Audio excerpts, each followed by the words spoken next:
میرے دوست اور بزرگوں سے صحابہ کرام جو ہے تشریف فرما ہے، صحابہ کرام جا رہے ہیں، راستے کے اندر جو ہے ایک بادشاہ کو سانپ کاٹ گیا۔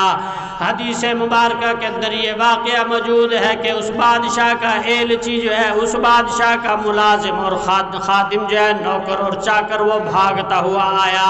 صحابہ کرام کی جماعت جنگل میں موجود تھی۔ صحابہ کرام کی جماعت کے پاس آ کر کہنے لگا کہ آپ کے اندر کوئی طبیب ہے کہ ہمارے بادشاہ کو سانپ نے کاٹ لیا ہے، ہم اس کا علاج کروانا چاہتے ہیں۔ ایک صحابی اٹھ کر جاتا ہے، سورۃ فاتحہ کو 11 مرتبہ پڑھتا ہے، پڑھنے کے بعد اس پر پھونک مارتا ہے، پھونک مارنے کے بعد اپنا لعاب مبارک نکالتا ہے، نکال کر جو ہے اس پہ لگاتا ہے کہ وہ اس کو فوراً صحت آ جاتی ہے۔ میرے دوستوں اور بزرگوں، اللہ کے لاڈلے پیغمبر کی خدمت اقدس کے اندر جب یہ بات گئی تو صحابہ کرام سے پوچھا، میرے اور آپ کے محبوب پیغمبر بلند آواز سے کہہ دو صلی اللہ تعالیٰ علیہ وسلم نے کہ اے میرے صحابی تمہارے پاس کیا علاج تھا؟ صحابی کہنے لگا کہ یا رسول اللہ، میں نے آپ سے سنا کہ اللہ نے اپنے عرش کے خزانے سے ہمیں ایک خزانہ عطا کیا، وہ خزانہ سورۃ الفاتحہ ہے۔ ہم نے سورۃ الفاتحہ کو پڑھ کے جب اس پہ لعاب لگایا تو اللہ کریم نے اس کی برکت سے جو ہے سانپ کے زہر کو ختم کر دیا۔